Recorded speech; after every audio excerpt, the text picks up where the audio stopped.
Boa tarde a todos, a paz do Senhor. Estamos aqui para gravar mais um vídeo. Desta vez, a lição 9 do quarto trimestre de 2021, classe dos jovens. O título é o seguinte: O retorno triunfal de Cristo.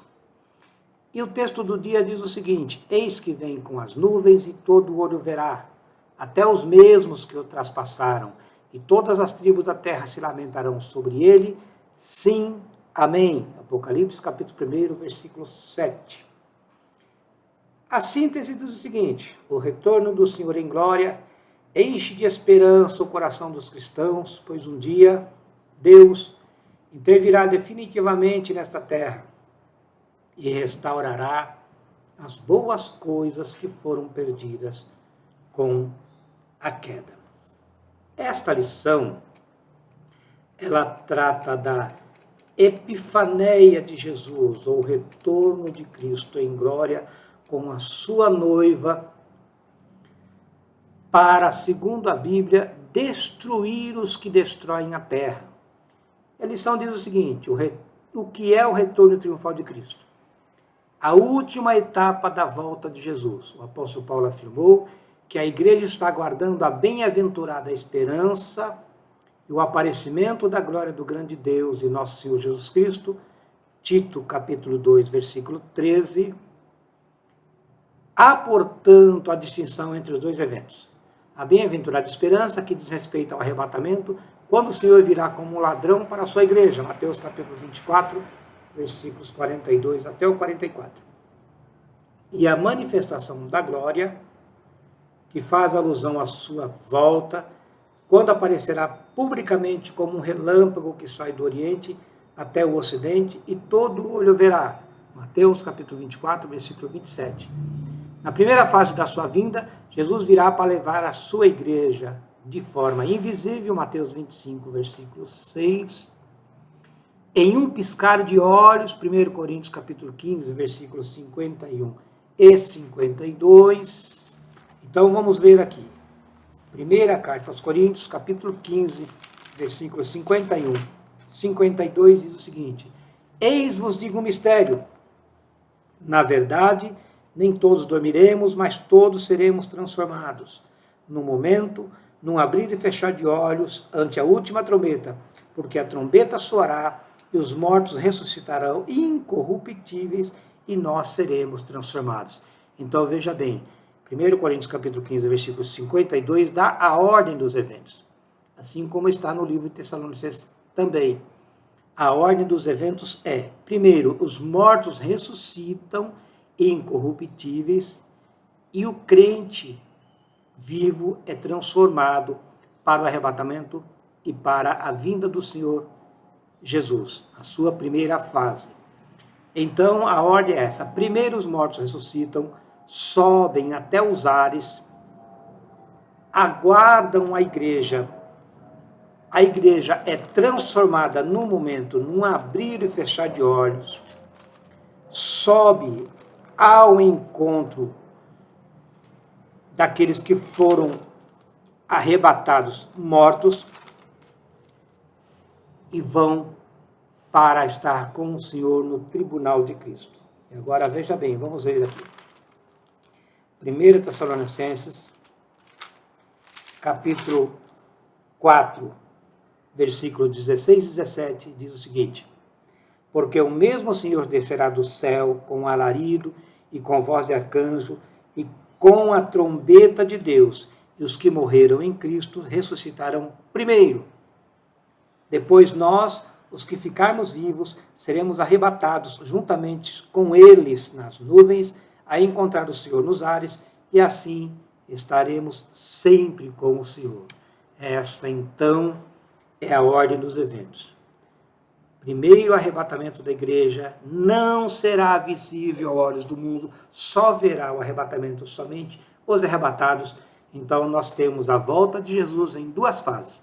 Primeira fase é chamada de rapto ou parúsia, a parúsia do Senhor, que significa presença, chegada rápida.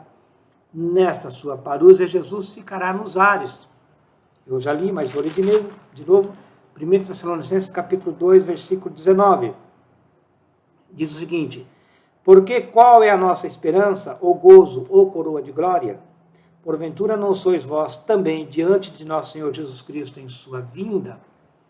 Essa é a primeira fase. A segunda fase é chamada de Epifaneia. Epifaneia, a segunda fase é a revelação de Jesus em glória. Está em Judas, versículo 14. E Judas diz o seguinte: eis que é vindo o Senhor com milhares dos seus santos. Ou seja, na sua epifaneia, Jesus voltará com a igreja e com os anjos para, segundo o Apocalipse, destruir os que destroem a terra.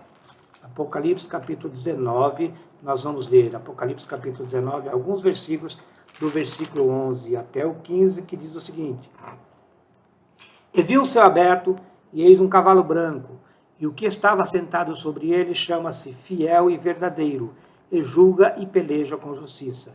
E os seus olhos eram como chama de fogo, e sobre sua cabeça havia muitos diademas, e tinha um nome escrito que ninguém sabia, senão ele mesmo. Estava vestido de uma veste salpicada de sangue, e o nome pelo qual se chama é a Palavra de Deus. E seguiam-no os exércitos dos céus, em cavalos brancos, e vestido de linho fino, branco e puro. Esta é a sua epifaneia. Ele vem com um exército enorme, todos vestidos de linho branco, fino e puro. E segundo a Bíblia, o linho branco é a justiça dos santos. E agora no versículo 15 diz o seguinte: e da sua boca saiu uma aguda espada para ferir com ele as nações, com ela as nações, e ele as regerá com vara de ferro, e ele mesmo é o que pisa o lagar do vinho do furor da ira do Deus Todo-Poderoso. Ou seja, Jesus virá então no finalzinho da grande tribulação, quando todos os povos estiverem reunidos lá na planície de Megido, no Armagedon, e ali no momento em que o anticristo quiser ou for dar o seu assalto final sobre Israel, quando Israel realmente vê que não tem mais jeito, que será totalmente destruído pelo exército do anticristo, é o momento em que Jesus aparecerá no céu. E o versículo 16 diz o seguinte: e no vestido e na sua coxa tem escrito este nome: Rei dos Reis e Senhor dos Senhores. Olha só, 2 Tessalonicenses, capítulo 2, versículos 8, nós vamos de novo para Tessalonicenses 2 e 8, que diz o seguinte: e então será revelado o iníquo, a quem o Senhor desfará pelo assopro da sua boca e aniquilará pelo esplendor da sua vinda. Então a epifaneia de Jesus, a segunda volta de Cristo, a segunda fase da volta de Cristo, será em um brilho muito extenso que resplandecerá no céu.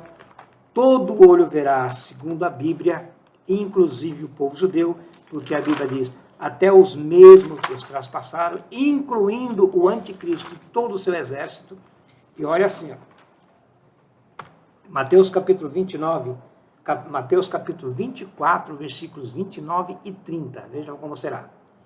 E logo depois da aflição daqueles dias, o sol escurecerá, e a lua não dará sua luz, e as trevas e as estrelas cairão do céu, e as potências do céu serão abaladas.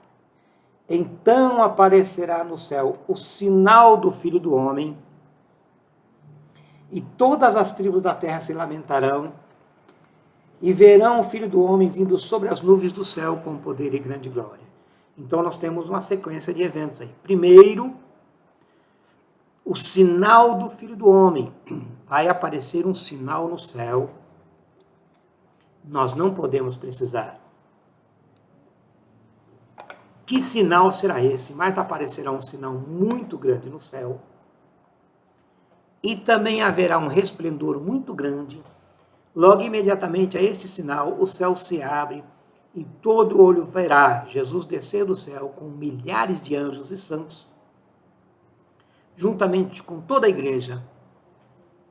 E a Bíblia diz que as tribos da terra se lamentarão sobre ele, porque verão o Senhor e vai cair por terra toda teoria, tudo aquilo que dizia contrário à vinda de Jesus será destruído naquele momento, porque o mundo verá que agora é realidade, que não é fantasia. Bom, Nesta ocasião, segundo a nossa lição, diz o seguinte: nesta ocasião o Senhor não virá sozinho, mas com miríades, grego miriás, isto é, uma multidão incontável de santos, incluindo a igreja. Colossenses capítulo 3, versículo 4, diz o seguinte: quando Cristo, que é a nossa vida, se manifestar, então vós vos manifestareis com ele em glória. Então, tanto Jesus virá em glória, como a igreja será manifestada e apresentada ao mundo em glória, em uma glória suprema, numa glória resplandecente, numa coisa muito linda de se ver, exatamente como será a igreja no céu. Ela virá e virá resplandecente em glória, porque na manifestação de Jesus, a igreja também se manifestará como ele é, exatamente como está em Colossenses capítulo 3, versículo 4. E também com muitos anjos. A lição nos diz: ele virá com labareda de fogos para fazer justiça aos santos. Parte 2 do primeiro tópico diz o seguinte: a volta gloriosa do Senhor. A Bíblia faz questão de frisar que Jesus virá com poder e grande glória. Grego doxa, que significa esplendor, brilho. Na atualidade, Deus está trabalhando em oculto, Isaías 45, versículo 15. Todavia, chegará o dia em que ele será revelado ao mundo com toda a sua glória e esplendor. Na segunda fase da vinda de Jesus, muitos argumentos humanistas, ateístas e blasfemos contra o Senhor desaparecerão instantaneamente, pois ante os fatos ninguém mais duvidará da sua existência. Ou seja, diante de fatos não haverá mais argumentos. A igreja aguarda esse dia, porque esse dia vai calar a boca de muitos ateístas, de muitos humanistas, e eles vão perder os seus argumentos e se calar diante da glória resplandecente do Senhor. E mais uma vez a igreja sai vitoriosa. Os homens serão convencidos pelo esplendor da vinda do Filho do Homem. Afinal, todo olho verá sua grande glória e sentirá o impacto constrangedor da sua presença poderosa. Nenhum arrogante conseguirá ficar de pé diante da presença do Senhor. Romanos, capítulo 14, versículo 11, Isaías 45, 23, mas nós vamos ver Romanos 14 e 11 para ver o que diz lá. Diz o seguinte: porque está escrito: pela minha vida, diz o Senhor, que todo joelho se dobrará diante de mim e toda língua confessará a Deus. Olha aí. Hoje, os homens têm liberdade para falar e fazer o que quiser. Inclusive blasfemar contra Deus. Blasfemar contra o Senhor que os resgatou. Blasfemar contra a igreja, contra o Espírito Santo e contra Jesus Cristo. Porém, vai chegar um dia que todos terão que se dobrar. Mortos e vivos, não importa o momento, cada um em sua ordem, mas todos se dobrarão perante Deus e toda língua confessará que Jesus Cristo é Senhor, para a glória de Deus Pai. A volta triunfal com a igreja. Após as bodas do Cordeiro, Jesus retornará juntamente com a igreja para fazer juízo e condenar os ímpios. Então, em Judas, versículo 14 e 15, nos vai dizer por quê e para que ele vem. Olha só. E deste profetizou Enoque, o sétimo depois de Azrão, dizendo: eis que é vindo o Senhor com milhares de seus santos, para fazer juízo contra todos e condenar dentre eles todos os ímpios por todas as suas obras de impiedade que impiamente cometeram e por todas as duras palavras que ímpios pecadores disseram contra ele. Ou seja, o homem será julgado pelas suas próprias palavras. Tal momento glorioso faz parte da analogia ao casamento judaico, que era composto por 3 fases, cada qual simbolizando uma etapa da aliança de Cristo com sua igreja, desde o noivado até o momento em que o marido apresenta a sua esposa à sociedade, fazendo referência à volta de Cristo com a igreja. Colossenses 3 e 4 nós já vimos, que a igreja vem resplandecente em glória juntamente com Cristo, e este é mais um momento em que Jesus poderá apresentar a sua noiva ao mundo e dizer, realmente era verdade tudo o que se disse a respeito tanto da igreja quanto do arrebatamento e da manifestação de Jesus em glória. Esta será uma apresentação triunfal da noiva, a qual estará lindíssima.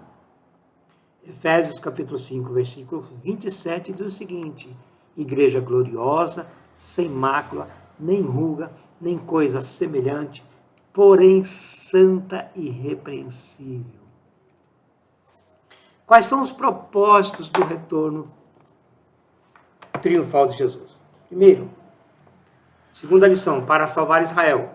No momento mais difícil da história do povo hebreu, perto da sua possível extinção, os exércitos inimigos já terão invadido Jerusalém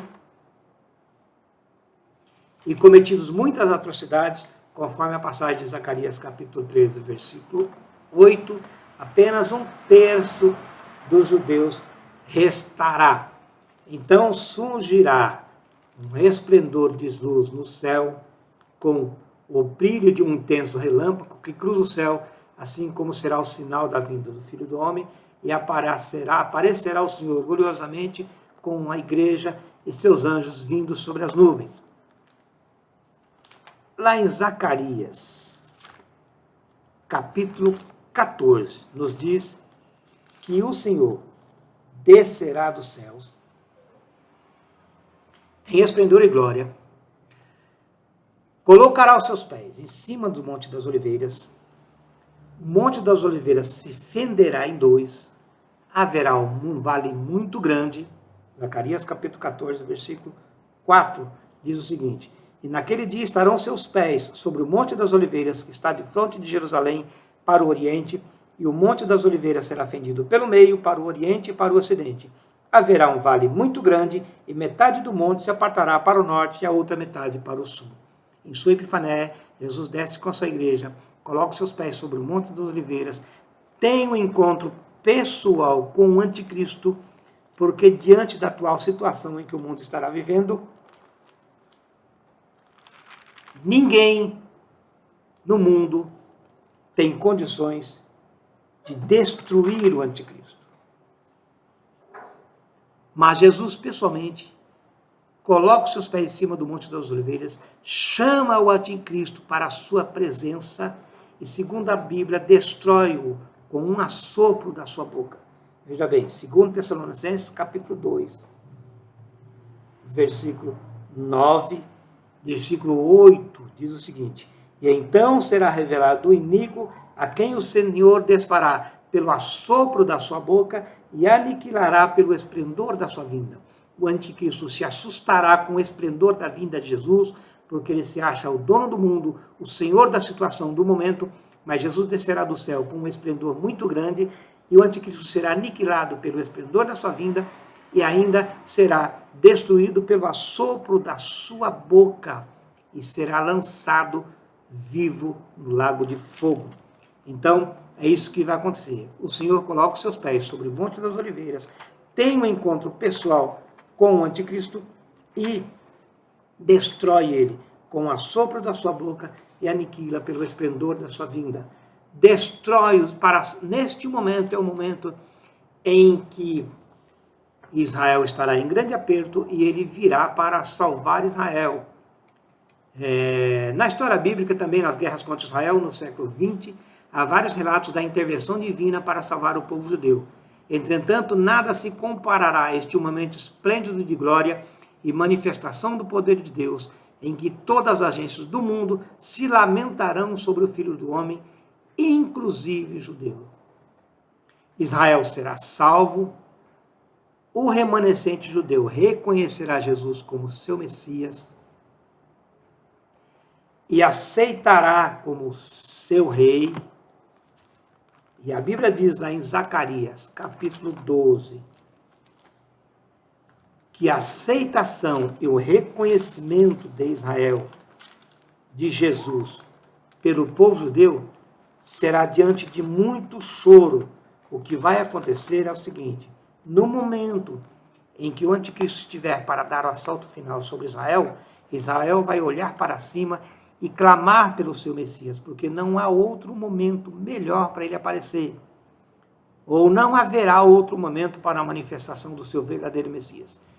Então, segundo Zacarias, capítulo 12, versículos 10 até o 14, diz o seguinte: e sobre a casa de Davi, e sobre os habitantes de Jerusalém, derramarei o espírito de graça e súplicas, e olharão para mim a quem traspassaram, e o plantearão como quem planteia por um unigênito, e chorarão amargamente por ele, como se chora amargamente pelo primogênito. Naquele dia será grande o pranto em Jerusalém. Olha aí, todos chorarão. E neste momento, no momento de grande choro do povo judeu, porque é o momento em que o anticristo estará pronto para dar o assalto final sobre Israel, Jesus desce do céu, tem o seu encontro pessoal com o anticristo, destrói pelo sopro da sua boca. Vamos ver Romanos capítulo 9, versículo 27, diz o seguinte: também Isaías clamava acerca de Israel, ainda que o número dos filhos de Israel seja como a areia do mar, o remanescente é que será salvo. Ou seja, uma parte do povo judeu será salva naquele dia, somente o remanescente, somente aqueles que sobreviverem, somente aqueles, porque lá em Israel, lá em Romanos capítulo 11, versículo 25 e 26, diz o seguinte: porque não quero, irmãos, que ignoreis esse segredo, para que não presumais de vós mesmo, que o endurecimento vem em parte sobre Israel, até que a plenitude dos gentios haja entrado, versículo 26. E assim, todo Israel será salvo, como está escrito: de Sião virá o libertador e apartará de Jacó as impiedades. Então, todos os que sobreviverem ao anticristo, todos os que sobreviverem à grande tribulação, ou, segundo a Bíblia, uma parte, todos serão salvos. A segunda, o segundo motivo para a volta pessoal e visível de Jesus ao mundo é para destruir os inimigos.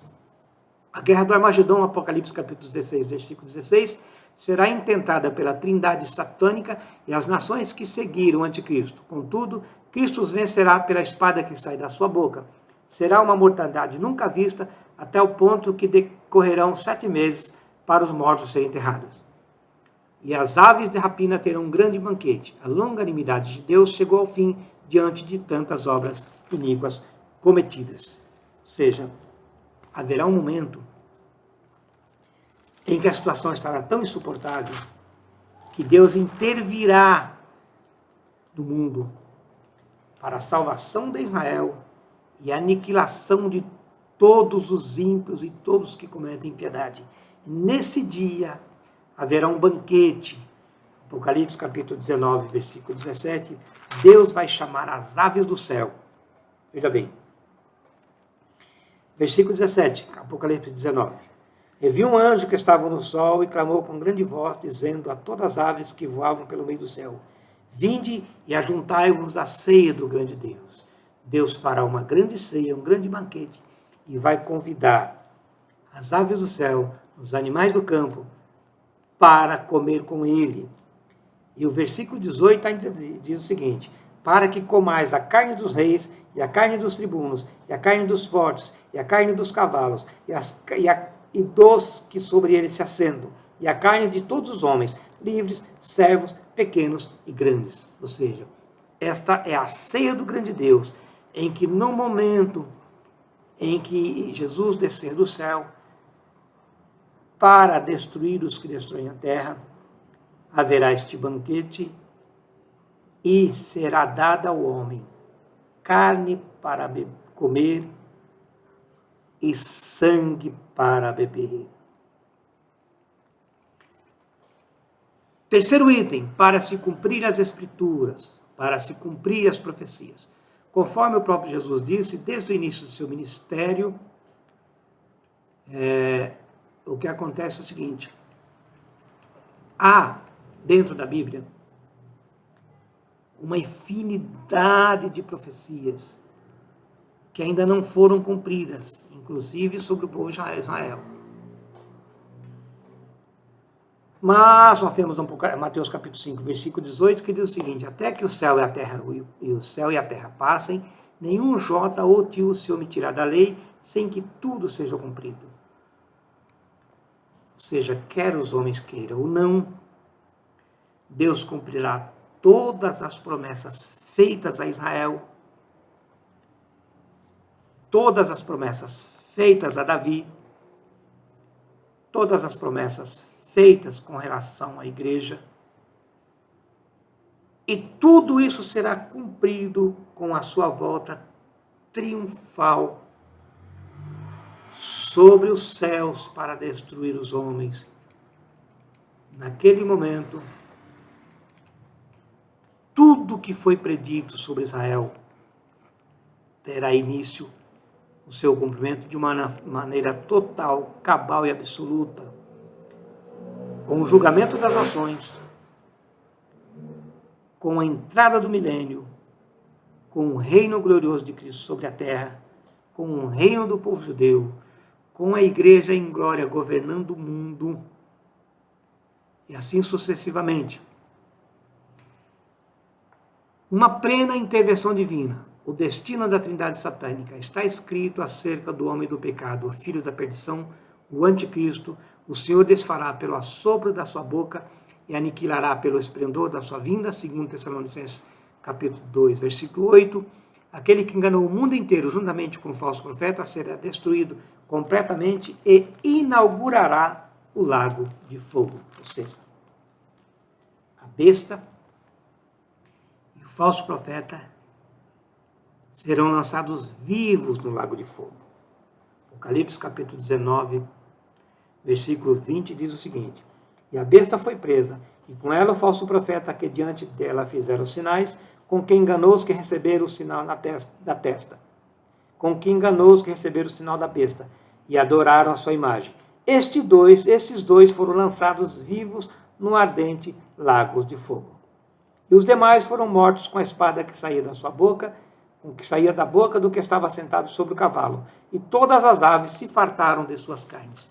Esse é o clímax da derrota final dos exércitos do anticristo no Armagedon.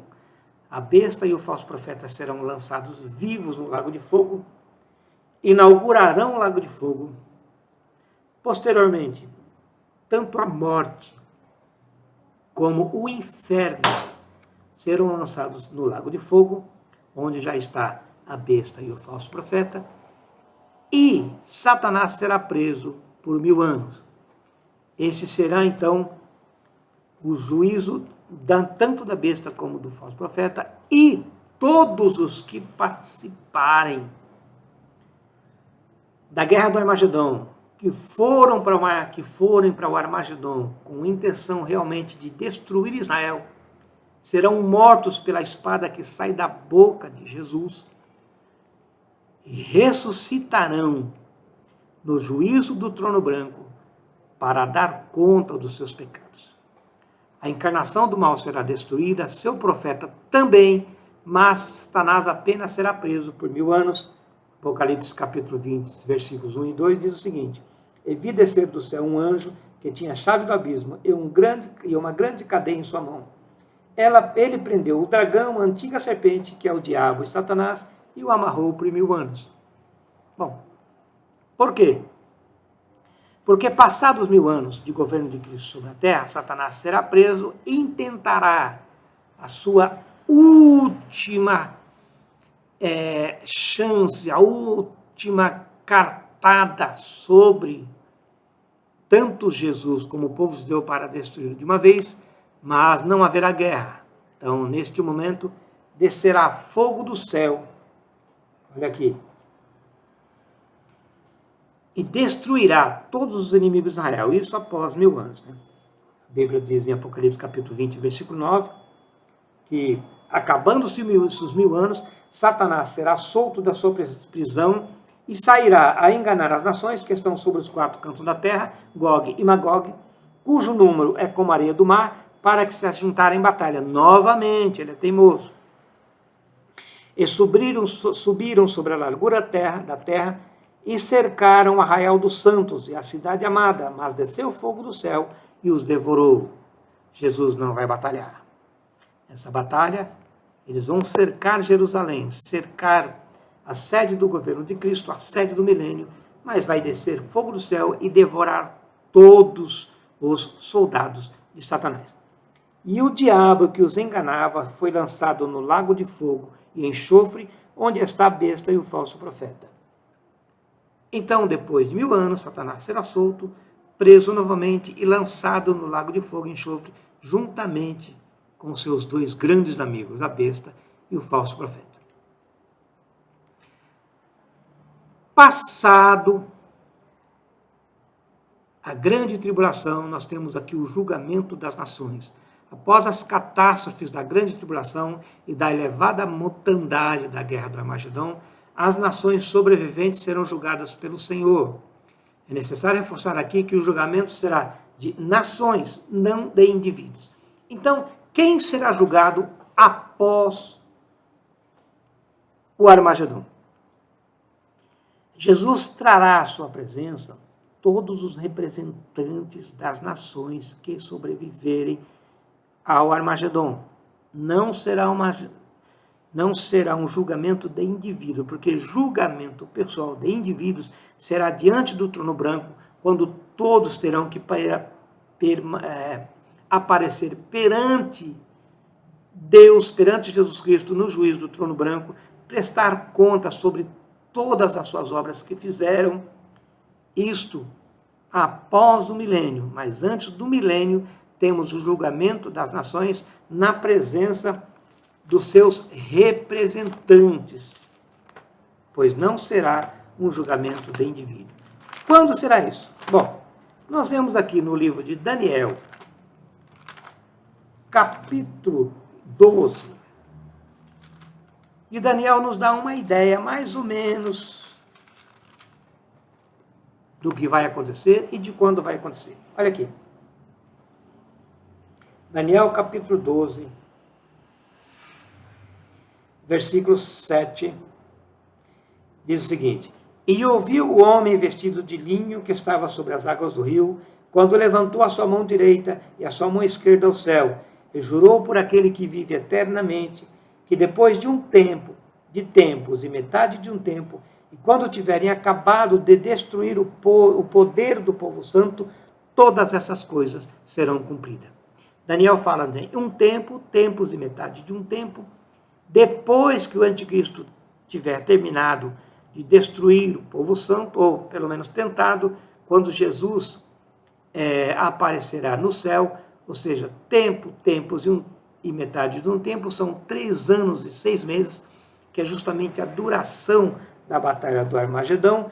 Todas essas coisas serão cumpridas. Bom, agora veja bem.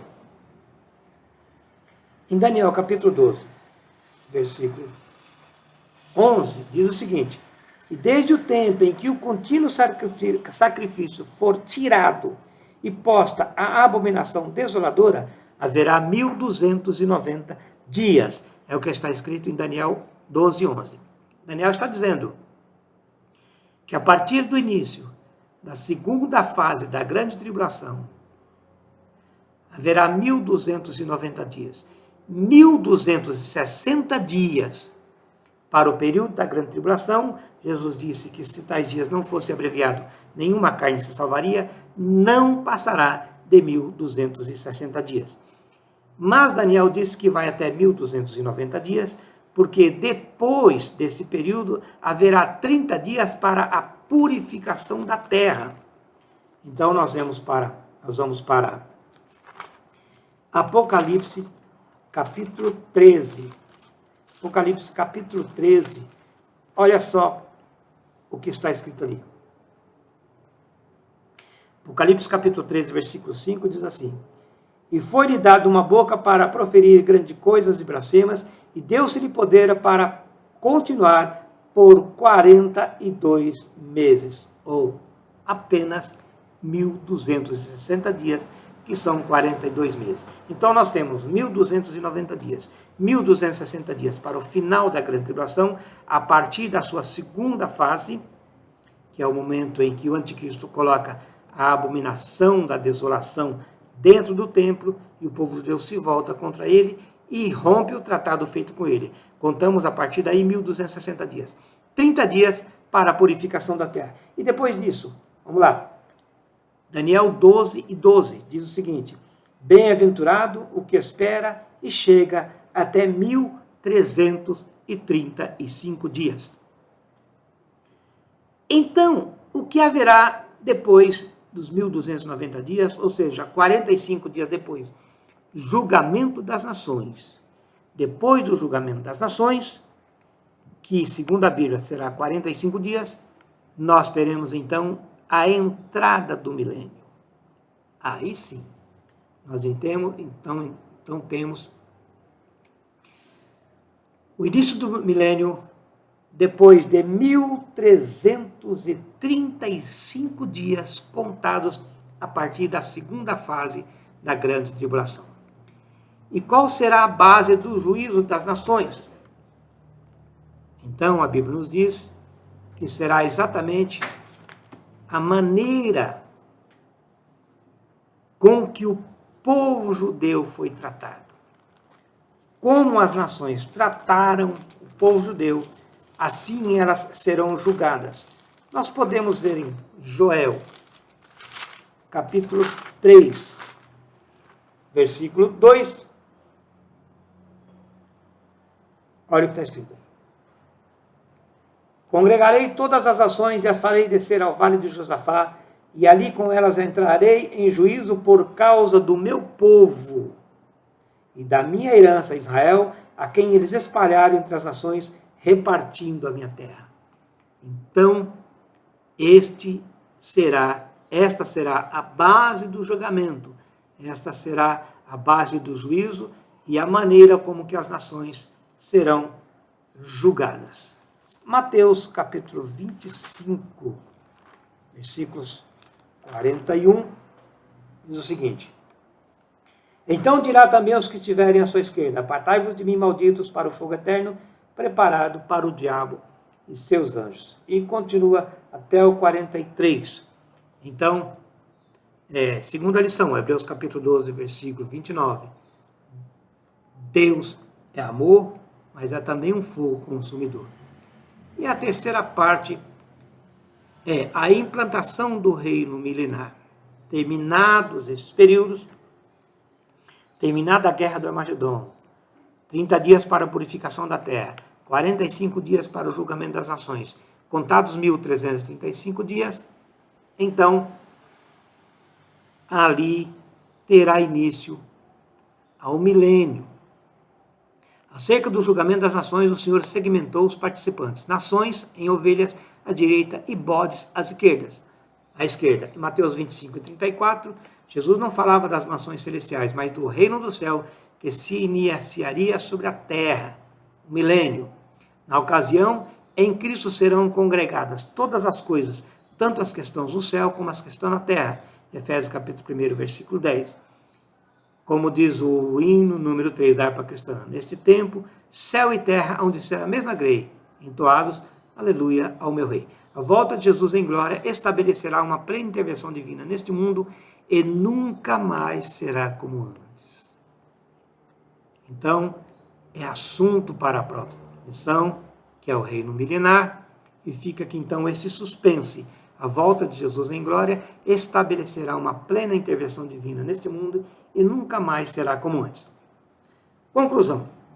A volta gloriosa do Senhor encerrará a história da humanidade e neste mundo, como as Sagradas Escrituras afirmam, o Senhor já preparou o seu tribunal para julgar as nações e o mundo. Jesus julgará os povos com retidão e todos os ímpios serão lançados no inferno. Porém, como o filho pródigo que estava perdido, Israel será achado e plenamente restaurado. Amém? Esta é a nossa lição número 9. Fiquem todos com Deus. Deus abençoe a todos e aguardem o nosso próximo vídeo. Amém.